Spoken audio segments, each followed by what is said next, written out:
جس دور کے اندر آخری نبی آئے اس کو زمانہ جاہلیت کہا جاتا ہے۔ ادب نام کی کوئی چیز نہیں، اخلاق نام کی کوئی چیز نہیں، دین نام کی کوئی چیز نہیں، شریعت نام کی کوئی چیز نہیں۔ کوئی ایسی برائی اس وقت موجود نہ تھی جو وہ لوگ نہ کیا کرتے تھے۔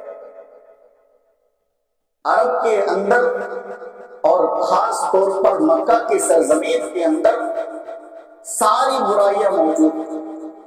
شراب وہ لوگ پیا کرتے تھے، زنا وہ لوگ کیا کرتے تھے، دھوکہ دھڑی، ظلم و زیادتی، اور اگر مالدار ہو تو غریبوں کے اوپر حاوی ہو جایا کرتے تھے، بیٹیوں کو دفن کیا کرتے تھے، اور شراب کے نشے میں اس قدر دھن ہوا کرتے تھے کہ وہ لوگ جس طرح سے پانی پیتے اسی طرح سے وہ لوگ شراب پیا کرتے تھے۔ ایسے ماحول کے اندر اللہ تبارک و تعالیٰ نے آخری نبی جناب محمد رسول اللہ صلی اللہ علیہ وسلم کو مبعوث فرمایا۔ اب دیکھیے ان کی بدکاریاں کس طرح سے تھی۔ بخاری کی روایت آئی، حدیث نمبر 5127 نمبر کی حدیث راوی حدیث حضرت عائشہ رضی اللہ تعالیٰ عنہا بیان فرماتی قال النبی صلی اللہ علیہ وسلم ان النکاح فی الجاہلیۃ کان علی اربعۃ۔ نبی علیہ الصلوۃ والسلام نے ارشاد فرمایا میرے آنے سے پہلے کے دور کے اندر نکاح کی 4 شکلیں ہوا کرتی تھی، نکاح کی 4 صورتیں ہوا کرتی تھی۔ ان میں سے پہلی صورت یہ ہے کہ آدمی عورت کو مہر دے اور اس کے عوض عورت کو اپنے نکاح میں لے لے، جو اسلام کا ہے۔ آج بھی یہی ہے کہ مرد جو ہے مہر دے اور عورت کو مہر کے عوض اپنے نکاح کے اندر قبول کرے۔ یہ مہر کا لفظ جو ہے شاید کہ ہمارے بچوں کو سمجھ میں نہیں آتا یا پھر عورتوں کو سمجھ میں نہیں آتا، کیونکہ جہیز نام اتنا اونچا ہو چکا ہے کہ مہر دب کے رکھ گیا۔ حالانکہ اسلام کے اندر جہیز نام کی کوئی چیز نہیں، مہر ہے۔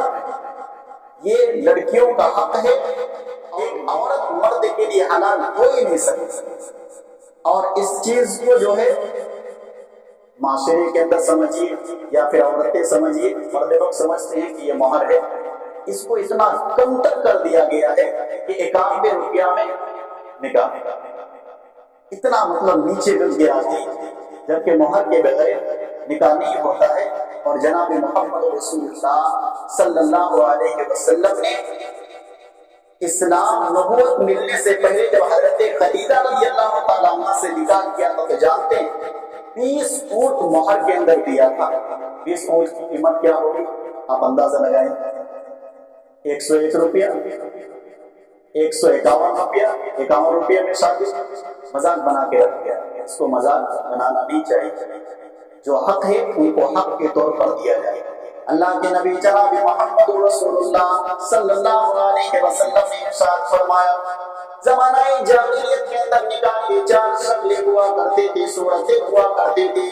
ان میں سے پہلی شکل جو اسلام کے اندر ہے اور اسلامی قانون ہے، لڑکا لڑکی کو مہر کے اندر مہر دے اور اسے اپنے نکاح کے اندر زوجیت کے اندر قبول کرے۔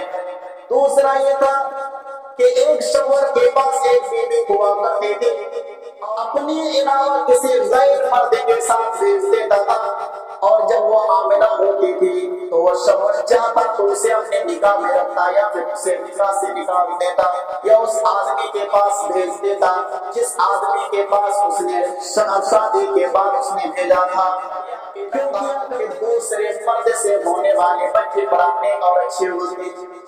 کیا سوچتے ہیں؟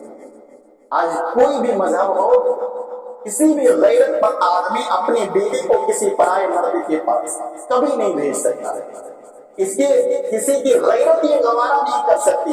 زمانہ جاہلیت کے اندر وہ لوگ یہ کام کو اچھا سمجھا کرتے تھے، اپنی بیوی کو پرائے مرد کے ساتھ بھیج دیا کرتے تھے، اور جب وہ حمل سے ہو جایا کرتے تھے، بچے پیدا ہوتے تھے تو اس بچہ کو اچھا مانتے تھے۔